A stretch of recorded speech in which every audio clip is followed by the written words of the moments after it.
Hey everyone, so I'm going to be the AP Physics teacher this year. I apologize for the poor quality of the sound. I'm just trying to do this really quick for the Meet the Teacher night. So I just wanted to do this very quickly to figure out, let everyone know what to expect. So first off, if you want to contact me, the best way is to contact is through email. This is my email address. You could also contact me through Canvas. So you can either use your kids' Canvas account, or if you have a parent observer account, you can contact me through there. This is really the best way since I can get to it, at my convenience. You could also call me through the school. I don't really know my extension, so you'd have to leave a message or get contacted through the main office. The only issue here is that I don't really have a whole lot of free time, so that there might not be a good time for us to contact. We might always end up missing each other. So that's why it's definitely best to email me. Now, the AP1 is the first of two courses of a 2-year course. The school currently doesn't offer AP Physics 2. Unfortunately, I don't know if they will in the near future. So for the most part, this is pretty much it. Now, this class is going to be really tough, in particular because it focuses on a lot of qualitative explanations, explaining why certain things happen. Versus a lot of the calculations that a lot of other science classes did, or at least the previous AP course did. So it's going to take a while for a lot of kids to kind of get used to it. It's going to be a very steep learning curve for many. So it's going to end up starting off very difficult. Hopefully, a lot of the kids adapt to it very quickly. I did get really good results last year, so I do understand what's expected on the AP, and I do have a great way of getting to it. So as long as the kids stay focused and they keep practicing and listening to my comments and commentary, they should end up developing these necessary skills throughout the year. Now, they are actually expected to take 2 tests at the end of the year. The first one's the AP exam. So this is going to be around May 12th, I believe. This is going to be the very first exam that they're expected to take. This date actually might have changed. So make sure to look at the AP program. But many of them should end up signing up. And like I said, they're expected to sign up. Regardless of whether they do or don't, I'm still going to have to teach them, assuming they did. And then at the very end of the year, they're going to take a Regents exam, typically mid to late June. It's one of the last Regents exams that they have. So once they're done with the AP course, I'm going to have to actually teach them a few more topics leading up to this final Regents. Again, they're expected to take it unless they've taken the Regents exam previous year, because I do have a few students who took Regents physics and are now moved on to AP. Now, as far as required materials, this is pretty much standard stuff. They should have a pen and a pencil. The pencil is definitely important, especially for labs, and because they're going to be doing a lot of problems where they're erasing stuff. It's going to make life a lot easier if they have an eraser and a pencil. Calculators, I do have calculators on hand. Some of them I know are borrowing calculators from the math department, which is perfectly fine. But the idea is they should have a calculator that's not their phone. And then they should have a 3-ring binder with some loose leaf. So I give a lot of handouts, like a lot of handouts. So they want to have the 3-ring binder to kind of keep things organized. Ideally, it would be nice if they had a dedicated binder that had maybe 1 or 2 inches of space in there. But they should have the binder, and they should also have loose leaf paper for places to jot down the do-nows. And they should make sure that they review all this stuff in case any quizzes and tests come up. So the grading policy for this course it's new this year, but this is the standard for all science classes this year. Assessments are going to be worth 70%. The labs are worth 15%, and class participation and homework are worth 15%. So the idea being that the exams that they take, which are usually modeled to look like the exams that they're going to take at the end of the year, are going to take a big chunk so that when they get a grade, that should give reasonable expectations of what they should be getting on the tests. So, for example, um, for us, the AP exam, my exams use AP approved questions. It's modeled to look like the AP exam. That way, they can go in on the day of the AP, and it just looks like a slightly longer version of my exams. And because of this, the grading style is going to reflect that. And a lot of times, like I said, the grades that they get on the exams should reflect what they're getting on the final exam. So if a kid is getting 90s on all my tests, then there's no reason they shouldn't be getting a 5 on the final exam. So I do have a nice little conversion of what they would get on the exam and what that usually should get them on the AP exam. Now, I should point out that the tests um, do take into account how everyone's doing, so corrections can be made. There's also going to be quizzes that are going to be based off of homeworks. I don't know if I'm going to end up having a lot of time for quizzes, but for the most part, they should be aware that a pop quiz could pop up whenever I feel it's necessary. And then there's going to be quarterly exams held at the end of each quarter. And this is going to allow me to drop the lowest exam grade for that quarter. So if they took 3 exams, then I'm only going to be taking the highest 2 or something like that. Now the participation. So class participation is including both classwork and homework. So the classworks take into account, all in-class worksheets, do nows, the way they act in class. Typically, this is a very easy 100, especially for the AP course. Though if a kid is constantly late and missing the do nows, that's going to start hitting them. If they are not paying attention, they're on their phone, that's going to hurt them. So there are things that will bring down their grade.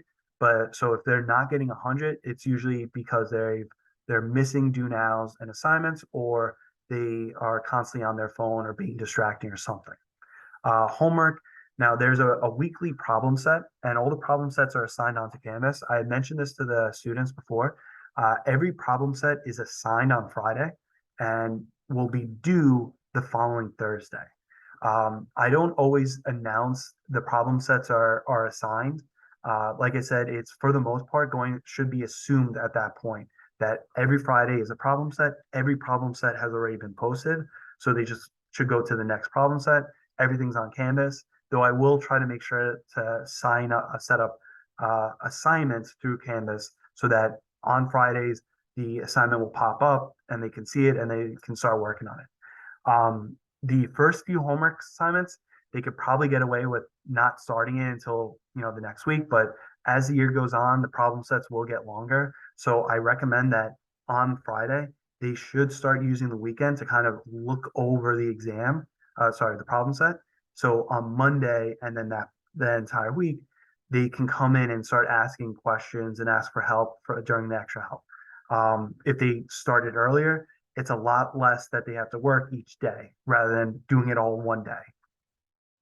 And then there's labs. So every double period, they're going to work on a lab. The AP requires them to complete like a quarter of their sitting time being lab practice. So that's what they're going to do. They do have to make sure that they complete every lab in order to be eligible for the Regents and the AP. Like I said, the AP1 exam is going to be early May. I think this year it's actually May 5th, but I can't really recall. So you could just search it on Google, find it. If they haven't done so already, some of them have created College Board accounts, but there are still a few kids that need to sign up through College Board and sign up to the AP classroom. So please make sure that they do that as soon as possible. They should have the code. If not, contact me and I'll email the code to you. And you can always ask the guidance counselors for more information. They'll know, who to send information, like who to contact for extra information. Now, one thing I did want to bring up. So in addition to the AP1 exam, another thing that the kids can do is they could take an optional APC exam. So there's another course called APC.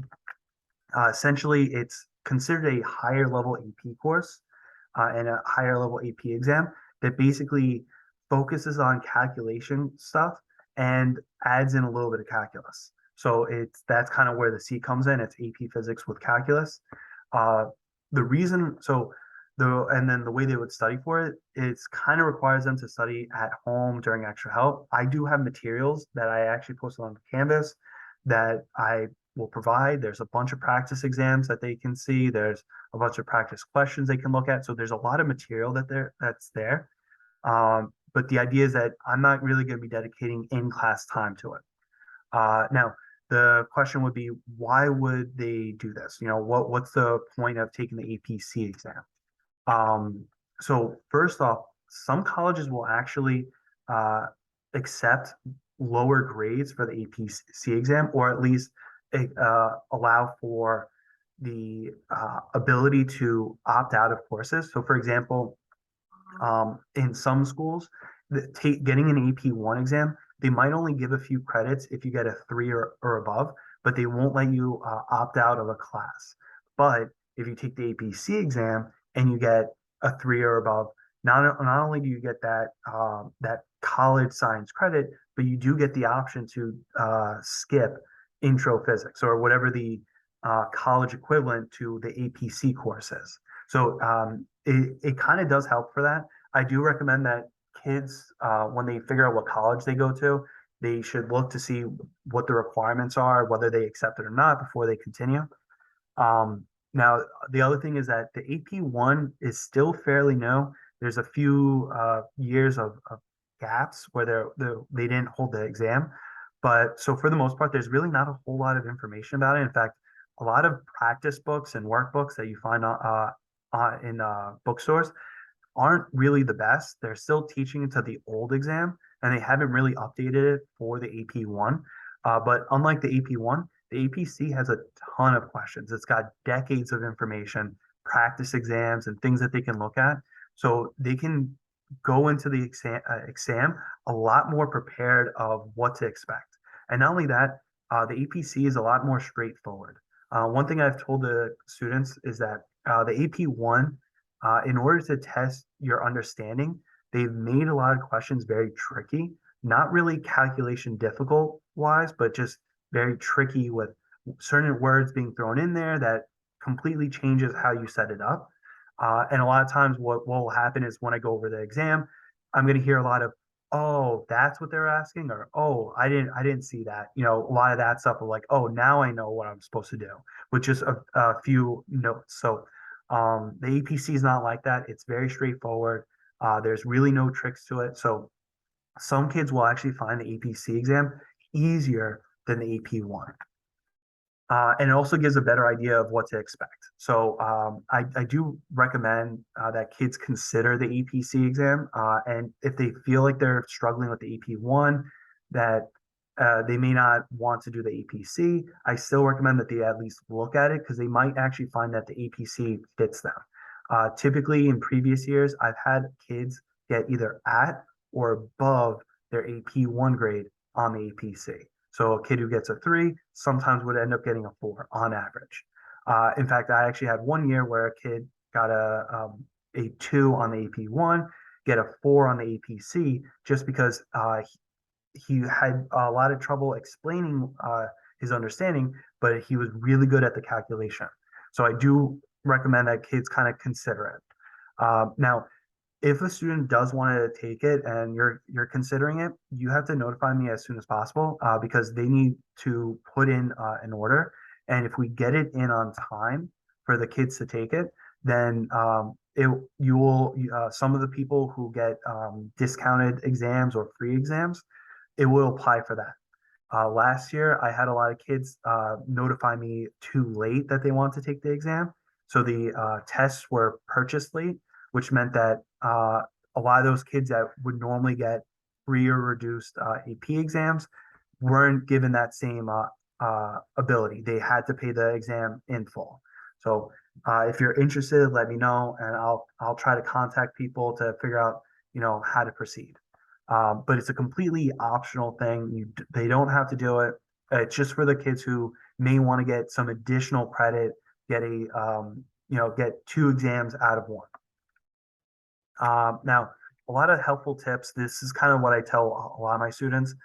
For the most part, they should try to remain organized, make sure that everything is where it belongs, try to learn how to solve problems in a very organized way, make sure that they do all the practice problems. For the most part, just like with training and practicing for a sport, you can't just watch someone practice and then get good at it that way. You have to actually do it yourself. The same thing applies to physics. They have to uh, try the problems themselves. They have to practice, writing the things themselves. I know a lot of kids end up trying to cheat and copy other people's homeworks because it's easier, but it's going to do a disservice to them in the long run because they won't know how to answer um, procedures and analysis questions. I also do recommend that kids remain patient. Like I said, this is a tough class, and for many of them, this is going to be nothing like they've ever seen before. So they will get used to it, but it requires them to kind of keep at it and remain positive and be patient. Some kids will be great at this class right from the get-go, right from the beginning. And I don't want them, looking at them and thinking that like they're failing because they're not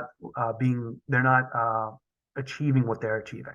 So everyone kind of achieves different rates. Some get understand this stuff faster than others. So just be aware of that, and I hope the kids are aware of that as well. The other thing is I don't want anyone to fail this class, so I'm always willing to try to help them out. Obviously, it has to be within reason. So I always tell people that um, if they want to improve their grade, if they're concerned about their grade, to let me know as soon as possible. Sometimes kids will wait until the day before grades are due and ask if there's anything that they can do to drop the lowest homework grade. And at that point, it's too late for me to change something up. So if they want some sort of help at some point, feel free to let me know. I'm always here for extra help. I'm always willing to help. If they have questions, they can always email me through Canvas, and I'll typically try to respond as quickly as I can. Um, and that's pretty much it. So I know that there's other sports. Some kids have sports duties and work and other APs. So again, if there's any conflict of issue, maybe one of the weeks there was a lot more AP assignments, or they were busy with sports or work that they weren't planning for, and they want an extra day or so on homework. I'm fine with working that out as long as I'm given ample time. If I'm notified beforehand of this issue. If you have any questions, please feel free to let me know. Otherwise, I hope we have a fun rest of the year.